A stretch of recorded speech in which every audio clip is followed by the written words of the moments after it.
प्रिय छात्र छात्राओं नमस्कार। आज हम छायावादी, प्रकृतिवादी या प्रकृति के चितेरे चित्रकार कवि सुमित्रा नंदन पंत के जीवन पर चर्चा करेंगे। उनका जन्म 20 मई 1900 को भारत के स्विट्जरलैंड कहे जाने वाले कौसानी अल्मोड़ा में हुआ था। इनके जन्म लेते ही इनकी माता का दुखद निधन हो गया और माँ की ममता की इस कमी को जैसे प्रकृति ने पूरा किया, कुर्मांचल के कौसानी ग्राम की शस्य श्यामला प्रकृति ने दयाद्र होकर पंत को न केवल अपने विशाल स्नेहिल अंग का प्रश्रय दिया, बल्कि वह सब भी दिया जो एक स्नेहशील धात्री अर्थात माता दे सकती है। पंत के लिए प्रकृति मानो माता, पिता, भाई, बहन, सखा, शिक्षक, प्रेमिका आदि सब कुछ थी। पंत के पिता श्री गंगादत्त पंत कौसानी के चाय बगीचे के सहायक मैनेजर एवं अकाउंटेंट थे। उनका निजी व्यवसाय था। घर में धन धान्य की कमी न थी।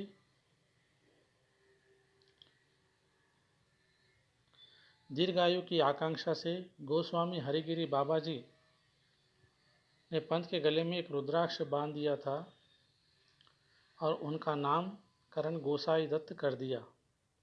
घर में पंत का यही नाम प्रचलित है, जो गोसाई दत्त से संक्षिप्त होने के कारण या उस प्रक्रिया में गुस्से या केवल साई ही रह गया।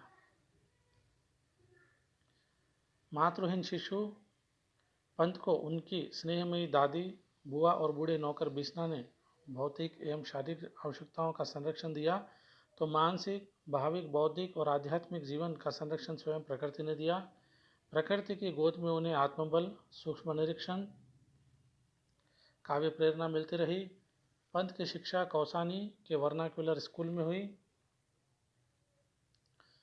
अपर प्राइमरी कक्षा 3 में उत्तीर्ण होने के बाद आगे की पढ़ाई के लिए वे अल्मोड़ा भेजने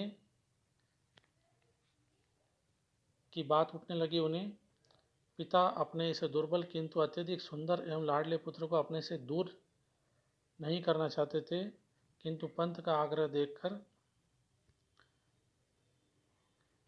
उस अवधि में पंत ने आग्रह देखकर जो है पिता को मानना पड़ा और उस अवधि में पंत ने अपनी स्वतंत्र निर्णय शक्ति का प्रथम परिचय अपना जन्म नाम बदल कर दिया। उन्होंने अपने वर्नाकर स्कूल से मिले सर्टिफिकेट में गोसाई दत्त नाम को चाकू से खुरचकर सुमित्रा नंदन पंत कर दिया। 11वें वर्ष में पंत का उपनयन संस्कार धूमधाम से किया गया, किंतु संस्कार के 5वें दिन अल्मोड़ा लौटते हुए उन्होंने यज्ञोपवीत फेंक दिया और उसके द्वारा जैसे रूढ़िवादिता, अर्थहीन आडंबरों और विधि विधानों से अपने को मुक्त कर दिया। सन 1919 में पंत प्रयाग के म्योर सेंट्रल कॉलेज में इंटर में पढ़ने लगे। सन 1921 में फरवरी के अंतिम सप्ताह में पंत परीक्षाओं की तैयारी में दत्तचित थे कि मंझले भाई देवी दत्त उन्हें गांधी जी का भाषण सुनाने ले गए। राजनीति में विशेष रुचि न होने पर भी गांधी जी के प्रति अत्यधिक श्रद्धा होने के कारण शिक्षा संस्थानों के त्यागने की बात पर गांधी जी के सम्मुख उनके भाई देवी दत्त जी ने पंत का हाथ बलपूर्वक उठवा दिया। पंत कोई प्रतिरोध न कर सके। एक बार उन्होंने जो कॉलेज छोड़ा, उसके बाद उन्होंने कॉलेज में प्रवेश नहीं किया, किंतु स्वाध्याय से वे अनवरत पढ़ते रहे। सन 1927 में भीषण आर्थिक संकट के कारण उन्हें पैतृक संपत्ति बेचनी पड़ी। मंझले भाई और मंझली बहन के शोक ने पिता को भी स्वर्गवासी बना दिया। सन 1928 में पिता की मृत्यु के कारण पंत धीमे सपनों की चेतना के अंतर्मुखी शरारतों की दुनिया से बाहर आए। उन्हें बलपूर्वक लाया गया। पैतृक संपत्ति, आभिजातीय परंपराओं के सुदृढ़ स्वर्ण वीथियों और घर परिवार जन्मभूमि के मोह से लिपटे प्रतिमान ध्वस्त हो चुके थे। पंत ने मृत्यु से साक्षात्कार किया और भयंकर आर्थिक संकट से पंत जूझने लगे। इन सब का प्रभाव उनके दुर्बल स्वास्थ्य पर भी पड़ा। 1931 में स्वास्थ्य लाभ हेतु पंत कालाकांकर अपने मित्र कुंवर सुरेश सिंह के पास चले गए और वहां उनके एकांत स्वच्छ स्नेहिल वातावरण में युवावस्था के 10 स्वर्णिम वर्ष व्यतीत हुए। यह समय पंत के लिए आत्मनिरीक्षण का नया सोपान था। अब पंत किशोर युवक से नहीं थे और वे प्रौढ़ हो गए। आर्थिक संकट ने उनके सुविधा भोगी कुलीन कोमल व्यक्तित्व को देह के स्तर पर कम और मन के स्तर पर अधिक आहत किया। वे लिखते हैं, आर्थिक परिस्थितियों के अतिरिक्त भी मेरे भीतर तब एकांत का इतना उखट बोझ तथा मानसिक तनाव रहा कि मुझे तारुण्य की प्रणय भावना के सुनहले विष को पी जाना पड़ा।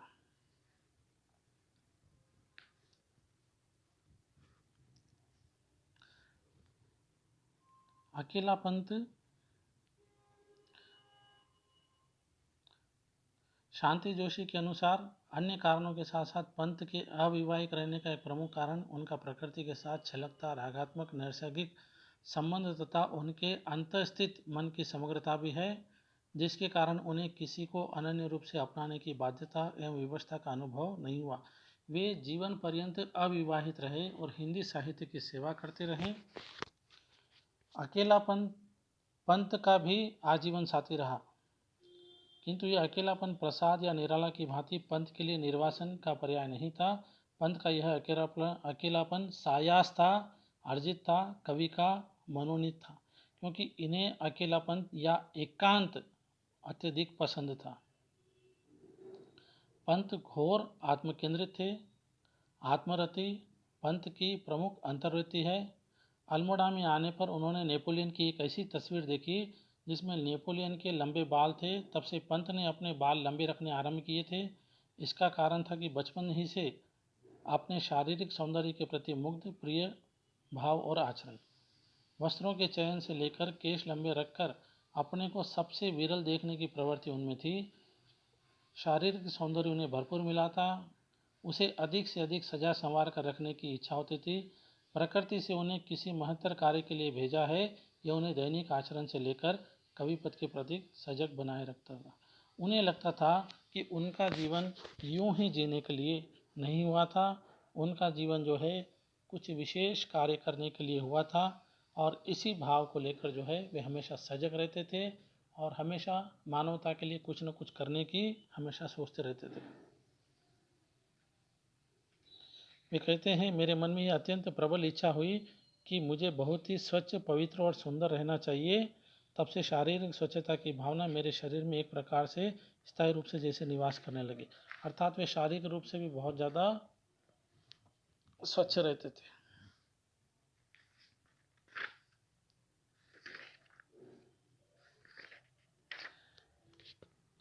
इसके बाद हम उनकी प्रमुख रचनाओं पर चर्चा करेंगे। सन 1916 में पंत की पहली कविता तंबाकू का कुआं लिखी गई। उसके बाद कविता पंत की कविताओं का अजस्र निर्झर कवि पंत की कविताओं का अजस्र निर्झर 1977 तक बहता रहा। अर्थात लगभग 60 साल तक 60 साल तक जो है वे लगातार लिखते रहे। 1918 में वीणा, 1920 में ग्रंथि, 1925 में पल्लव, 1932 में गुंजन और 1933 में गीति नाट्य ज्योत्सना का प्रणयन हुआ। ये सभी रचनाएं द्विवेदी युगीन इतिवृत्तात्मक काव्य के विरुद्ध छायावादी काव्यधारा के अंतर्गत आती है। इन रचनाओं के माध्यम से पंत ने हिंदी काव्य को नूतन दिशा की ओर ले जाने का स्तुत्य प्रयत्न किया। पंत की इन रचनाओं में प्रकृति प्रेम सर्वोपरि दृष्टिगोचर होता है। इन रचनाओं में कवि प्राकृतिक सुषमा की ओर इतना आकृष्ट हुआ कि कभी वह अंग्रेजी और रोमांटिक कवियों की भांति इस संपूर्ण विश्व को गहन आश्चर्य से देखता है, और कभी इतना तन्मय, मुग्ध एवं संवेदनशील दिखाई पड़ता है कि प्राकृतिक सौंदर्य के सम्मुख मानव सौंदर्य तक उसे आकर्षित नहीं कर सकते। वे लिखते हैं, छोड़ द्रिमों की मृदु छाया, तोड़ प्रकृति से भी माया, बाले तेरे बाल जाल में कैसे उलझा दूं लोचन, भूल अभी से इस जग को। 1934 से कवि के जीवन में अर्थात काव्य जीवन में एक नया परिवर्तन आता है और वे यथार्थवादी विचारधारा से प्रभावित होने लगते हैं और नवीन आदर्शों, नवीन विचारों, नवीन भावना के सौंदर्य बोध का आभास परिवर्तन कविता में उनकी दिखाई देता है। 1936 में युगांत, 1938 में युगवाणी, 1940 में ग्राम्या, 1940 में ही पल्लविनी, 1948 में युगपत आदि काव्य जो है उनके प्रकाशित हुए। इसमें कवि ने नूतन युग का आह्वान किया। 1948 में स्वर्ण किरण और स्वर्ण धूलि का प्रकाशन हुआ। अपनी नवीन अनुभूतियों के लिए जिन्हें कवि स्वयं के बारे में कहते हैं, अपनी नवीन अनुभूतियों के लिए जिन्हें मैं अपनी सृजन चेतना का स्वप्न संचरण या काल्पनिक आरोहण समझता था, मुझे किसी प्रकार की बौद्धिक तथा आध्यात्मिक अवलंब की आवश्यकता थी। इन्हीं दिनों मेरा परिचय श्री अरविंद के भागवत जीवन द लाइफ डिवाइन से हो गया। उसके प्रथम खंड को पढ़ते समय मुझे ऐसे लगा जैसे मेरे अस्पष्ट स्वप्न चिंतन को अत्यंत सुस्पष्ट तथा सुगठित एवं पूर्ण दर्शन के रूप में रख दिया गया है। अपनी अस्वस्थता के बाद मुझे कल्पना चित्रपट के संबंध में मद्रास जाना पड़ा और मुझे पांडिचेरी में भी श्री अरविंद के दर्शन करने तथा अरविंद आश्रम के निकट संपर्क में आने का सौभाग्य भी प्राप्त हुआ। इसमें संदेह नहीं कि अरविंद के दिव्य जीवन दर्शन से मैं अत्यंत प्रभावित हुआ हूँ। श्री अरविंद के आश्रम के योग युक्त अंतः संगठित वातावरण के प्रभाव से ऊर्ध्व मान्यताओं संबंधी मेरी अनेक शंकाएं दूर हुई। स्वर्ण किरण और उसके बाद की रचनाओं में यह प्रभाव मेरी सीमाओं के भीतर किसी न किसी रूप में प्रत्यक्ष ही दृष्टिगोचर होता है। अर्थात 1948 के आसपास जो है वे अरविंद के महर्षि अरविंद के करीब आते हैं, निकट आते हैं और द लाइफ डिवाइन भागवत जीवन के सिद्धांत का प्रभाव उन पर पड़ता है जो उनके साहित्य में हमें दिखाई पड़ता है। 1950 के बाद में कवि ने उत्तरा के माध्यम से नव मानवतावाद का संदेश दिया। 1955 में अतिमा, 1957 में वाणी, 1958 में रश्मिबंध, 1961 में लोकायतन प्रकाशित हुए जिनमें लोकायतन लोक चेतना की प्रतिनिधि है। 1963 में वाणी के द्वितीय संस्करण के पश्चात सत्यकाम, गीत अगीत, चिदम्बरा, रजशिखर, शिल्पी, स्वर्णिम रथचक्र, गीत हंस, किरणवीना, मधुज्वाल, सुवर्ण, पौ फटने से पहले, पुरुषोत्तम राम, शंखध्वनि, शशि की तटी, समाधिता, गंतविधि, आस्था, अभिषेकता आदि कई संकलन प्रकाशित हुए। इन रचनाओं में पंत ने मानवतावाद को समुन्नत बनाने एवं मानव चेतना के अंतर्गत सृजन शक्ति को कूट कूट भरने के लिए प्रेरणा प्रदान की। कवि ने विश्व चेतना के संगठित होने की कामना अपने साहित्य के माध्यम से की है। उन्हें अपनी चिदम्बरा के लिए भारतीय ज्ञानपीठ पुरस्कार भी प्राप्त हुआ था। अब इसके बाद में उनकी कुछ महत्वपूर्ण पंक्तियों की हम चर्चा करेंगे। छोड़ द्रुमों की मृदु छाया, तोड़ प्रकृति से भी माया, बाले तेरे बाल जाल से मैं कैसे उलझा दूं लोचन, छोड़ अभी से इस जग को। वे स्पष्ट कह देते हैं कि वृक्षों की मृदु छाया को छोड़कर, प्रकृति से नाता तोड़कर मैं किसी सुंदरी के सुनहरे सुंदर केशों में अपने आप को या अपने नेत्रों को, अपने नयनों को उलझा नहीं सकता। अर्थात मुझे जो है प्रकृति ही ज़्यादा प्रिय है। और संध्या का वर्णन देखिए। संध्या के समय का, कौन तुम रूप से कौन, व्योम से उतर रही चुपचाप, छिपा निज छाया में छवि आप, सुनला फैला केश कलाप, मधुर मंथर मृदु यौन। यहाँ पर जो है प्रकृति का अर्थात संध्या के समय का जो है मानवीकरण किया गया है। उन्हें एक सुंदरी बताया गया है और वे कहते हैं कौन तुम रूप से कौन, अर्थात हे रूपवती तुम कौन, व्योम से उतर रही चुपचाप, अर्थात बिना आहट किए चुपचाप जो है तुम व्योम से उतर रही हो, छिपा निज छाया में छवि आप, अर्थात अब उस सुंदरी की छवि हमें दिखाई नहीं दे रही, उसकी छाया मात्र दिखाई दे रही है। छिपा निज छाया में छवि आप, सुनहला फैला केश कलाप। और जैसे सर्वविदित संध्या के समय जो है सूर्य की किरणों का रंग जो है सुनहरा हो जाता है और सूर्य की किरणों के वे यहाँ पर जो है केश कह रहे हैं, केश, स्त्री के केश। और संध्या जो है बहुत ही मधुर मंथर गति से जो है आ रही है। और पक्षियों को लेकर वे लिखते हैं, सुबह होते ही पक्षी जैसे चहचहाने लगते हैं। उन चहचहाने वाले पक्षियों से पूछते हैं, प्रथम रश्मि का आना रंगिनी तूने कैसे पहचाना, कहाँ कहाँ है बाल विहंगिनी पाया तूने यह गाना। वे पंछियों से पूछते हैं कि पहली किरण का आना, हे पक्षिनी, हे पक्षी, तुमने कैसे पहचाना, और ये मधुर गान तुमने कहाँ से पाया है। और बारिश के समय, बरसात के समय रात्रि का यह स्वर देखिए, पपीहों की यह पीन पुकार, निर्जरों की भारी झरझर, झिंगुरों की झीनी झंकार, घनों की गुरु गंभीर गहर, बिंदुओं की छनती छनकर, दादुरों के वे दोहरे सर। एक बरसात के समय जो हमें पपीहे की पुकार या बरसात की बौछार की आवाज़ या झिंगुरों की आवाज़ और बादलों की गड़गड़ाहट और मेंढकों के जो सर सुनाई देते हैं, उन सभी को जो है यहाँ पर जो है कविता में लिया गया है।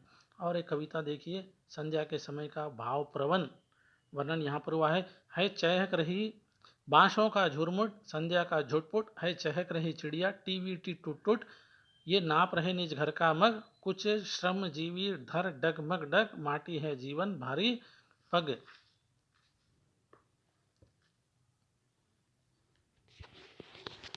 और कुछ श्रृंगार, वियोग श्रृंगार भी की रचना भी इन्होंने की है, जैसे विरह है अथवा यह वरदान, कल्पना में है कसकती वेदना, अश्रु में जीता सिसकता गान है, शून्य आहों में सुरीले छंद है, मधुर लय का क्या कहीं अवसान है। तो विरह है अथवा यह वरदान, विरह को ये असमंजस की तरह वरदान बता रहे हैं। कल्पना में कसकती वेदना, कल्पना में जो है वेदना कसक रही है, और अश्रु में जीता सिसकता गान है, आंसुओं से जो है गान निकल रहा है। शून्य आहों में सुरीले छंद है, कुछ कह नहीं पा रहे हैं, और जो आहें निकल रही है वे सुरीले छंदों की तरह है। मधुर लय का क्या कहीं अवसान है, और मधुर लय कहीं पर भी खत्म नहीं होती। और एक और कविता देखिए, हाय किसके उर में उतारूं अपने उर का भार, किसे अब दूं उपहार गूंथिए अश्रु कणों का हार, मूंद पलकों में प्रिया के ध्यान को, थाम ले अब हृदय इस आह्वान को, त्रिभुवन की भी तो श्री भर सकती नहीं, प्रेयसी के शून्य पावन स्थान को। देखिए, हाय किसके उर में उतारूं, उर का अर्थ है हृदय, हाय किसके उर में उतारूं अपने उर का भार, किसे अब दूं उपहार गूंथ यह अश्रु कणों का हार। कल्पना देखिए कवि के यहाँ पर, अश्रु कणों का हार, मूंद पलकों में प्रिया के ध्यान को, थाम ले अब हृदय इस आह्वान को, त्रिभुवन की भी तो श्री भर नहीं सकती, प्रेयसी के शून्य पावन स्थान को। ये सीधे सीधे कहते थे, प्रेयसी के पावन स्थान को संसार की कोई भी संपत्ति, कोई भी संपदा, कोई भी धन भर नहीं सकता। और बादलों के बारे में देखिए, सूरपति के हम ही अनुचर, जगत प्राण के भी सचर, मेघदूत की सजग कल्पना, चातक की चिर जीवनधर। बादलों के बारे में कहते हैं, सूरपति के हम ही अनुचर, अर्थात इंद्र देवता जिसे बारिश का देवता, वर्षा का देवता कहा जाता है, के बारे में कहते हैं सूरपति के हम ही अनुचर, अनुचर अर्थात फॉलोअर, जगत प्राण के भी सहचर, जगत प्राण अर्थात वायु, मेघदूत की सजल कल्पना, अर्थात मेघदूत अर्थात कालिदास ने जो महाकाव्य लिखा था मेघदूत, चातक के चिर जीवनधर, और चातक जैसे पक्षी है वह सिर्फ स्वाति नक्षत्र की बूंद का ही, बरसात का ही पानी पीता है चातक, जिसे अंग्रेजी में रेन बर्ड भी कहा जाता है। और एक वियोग श्रृंगार की कविता देखिए, विधुर उर के मृदु भावों से तुम्हारा कर नव नित श्रृंगार, पूजता हूँ मैं तुम्हें कुमारी मूंद दोहरे दृग्द्वार, अचल पलकों में मूर्ति सवार, पान करता हूँ रूप अपार, पिघल पड़ते हैं प्राण उबल चलती है दृग्जल धार, बालकों सा ही तो मैं हाय याद कर रोता हूँ अनजान, न जाने होकर भी असहाय पुनः किससे करता हूँ मौन। बहुत ही सुंदर भाव यहाँ पर, विधुर उर के मृदु भावों का, अर्थात वे अकेले हैं, उनकी प्रेयसी उनके साथ नहीं है। विधुर उर के मृदु भावों से तुम्हारा करने नव श्रृंगार, पूजता मैं तुम्हें कुमारी मूंद गहरे दोहरे दृग द्वार, अचल पलकों में मूर्ति सवार, पान करता हूँ रूप अपार, पिघल पड़ते हैं प्राण उबल चलती है दृग्जल धार, बालकों सा ही तो मैं हाय याद कर रोता हूँ अनजान, न जाने होकर भी असहाय पुनः किससे करता हूँ मान।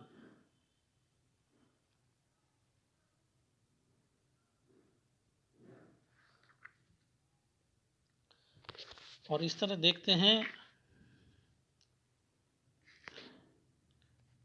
प्रकृति के चितरे पंत ने जो है अपनी कविता के माध्यम से प्रकृति के कई दृश्य जो है निराकार दृश्यों को, निराकार अर्थात प्रकृति में जो बादल है वे अपना आकार बार बार बदलते रहते हैं, उनका कोई एक आकार नहीं होता, उन्हें जो है अपने शब्दों के माध्यम से आकार देने का प्रयास किया है। और यहाँ पर जो है हम आज की कक्षा को जो है रोकते हैं। धन्यवाद।